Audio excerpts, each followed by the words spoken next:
Hello, so this is Book Chick again, and I am here to tell you about my December wrap-up. My light is too bright. That's better.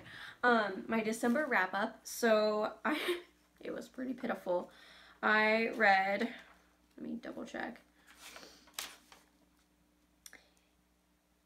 Yeah, I read 2 books in December. Yeah.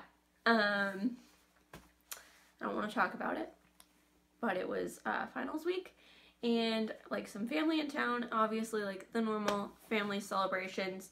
So yeah, I didn't have a whole lot of time to read. But the first book that I finished in December was called Love in Lockdown by, I believe it's Chloe James. Sorry. Yes, Chloe James. Basically, it is a romance novel set now. Like it's set earlier this summer, like May, June of 2020.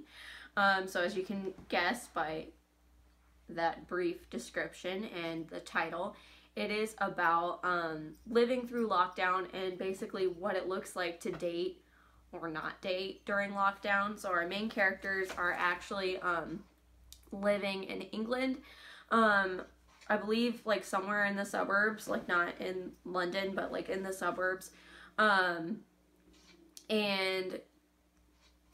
basically they're not dating because you can't, because they're in lockdown, but they discover that love might just be under their noses, or in the guy's case, like literally under his nose, and she lives like in the apartment under him, and vice versa. But he becomes really reliant on our main character, whose name is Soph. Her name is Sophie. I blanked for a minute, but he becomes really dependent on her because he is high risk. He has kidney disease, so basically if he were to get the virus, it would not be a good time. Like it would probably be a death sentence. So he can't go anywhere. He hasn't left the house in weeks. He is relying on like grocery delivery companies and things like that, but like so many people are relying on that at that time that he isn't able to get groceries. And somehow she finds out, and she starts like taking him his groceries, and they start like hanging out on their like separate balconies. So he'll sit on his balcony upstairs and she on hers on the floor under him, and they'll just have like really deep conversations and like talk about how they're surviving and dealing with life in lockdown. And pretty soon they both start to get feelings for each other, but especially him. It's just a really cute book. Like, I don't want to say too much more because honestly that'll be like the entirety of the book, but it's a really cute story. I only gave it 4 stars because it seemed a little predictable. I hadn't obviously read anything like set in lockdown before, but like the romance part itself seemed pretty predictable, like the usual trope. Hello. Hi, kitty cat. But yeah, just kind of predictable, like normal characters, other than the whole like COVID lockdown setting. That made it a little bit different, but it also like, it was not steamy because it's set in lockdown. So like, not that I wanted that, but I didn't really, I didn't know what to expect other than that it would be lockdown and they would like have to be socially distanced for at least the majority of the book. Hello again. My camera died, so I'm back. It died at some point while I was talking about Love in Lockdown. It was a really cute book, but kind of predictable. The next book that I read was Watch Her by Edwin Hill. And oh my goodness, I gave it 5 stars because I could not stop gushing about this book. I have tagged the author in so many pictures on Instagram and I think he's kind of sick and tired of me. But I really enjoyed this because it was so different from like pretty much all of the books in this genre that I've ever read. It is like murder mystery / thriller. I know people hate it when you like group those two together, but seriously, like for the longest time I thought this was a thriller because there was no mention of murder or a dead body until like halfway through. So I was like, is it? I don't know.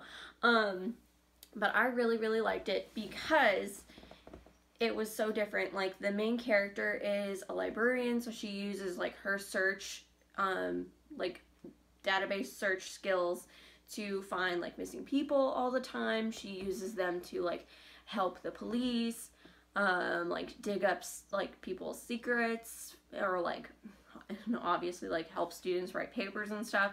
So, but she had so much more common sense than so many of the main characters in murder mysteries seem to have. Like, sometimes they really bug me because I'm like, clearly this person is the murderer and you're about to go into a locked building in a locked room alone. What are you thinking?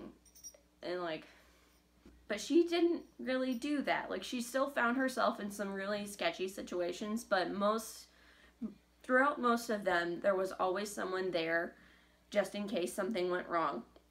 She was also smart enough to like think her way out of it. Not that you should ever put yourself in that situation to where you would need to think yourself out of something like that, but she did. So that was really cool. The detective that she worked with, who is also a really good friend of hers, is also a female. And she's really, really stubborn, very smart, kind of does things her own way. And she's like really trying to change the way that the police force works. They're in Boston, so there's still like a lot of older police officers on duty who just did things a different way 20 years ago or whatever, and so she's really trying to change that.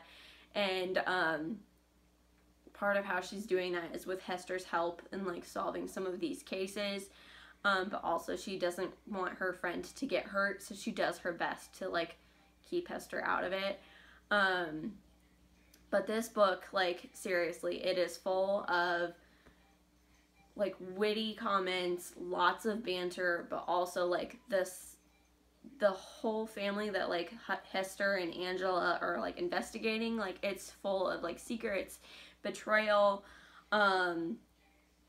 like a messed up marriage, there's a love triangle, like someone is like two or three people are like trying to hide something else that's going on. Like, they own their own college, like it's a for-profit college, so there's like a lot of like embezzling and like fraud as far as like getting grants when they say they have like a certain amount of students and they really don't. Like, that's happening. So it was just really thought out. It was kind of all over the place, but like in a way that it all came together in the end and it all made sense. If you really liked that video, go ahead and hit like and subscribe. That would really, really help me out. I'm hoping to read more in January, but we'll see how that goes as the semester starts again here in a couple weeks. So I'll see you again. Bye.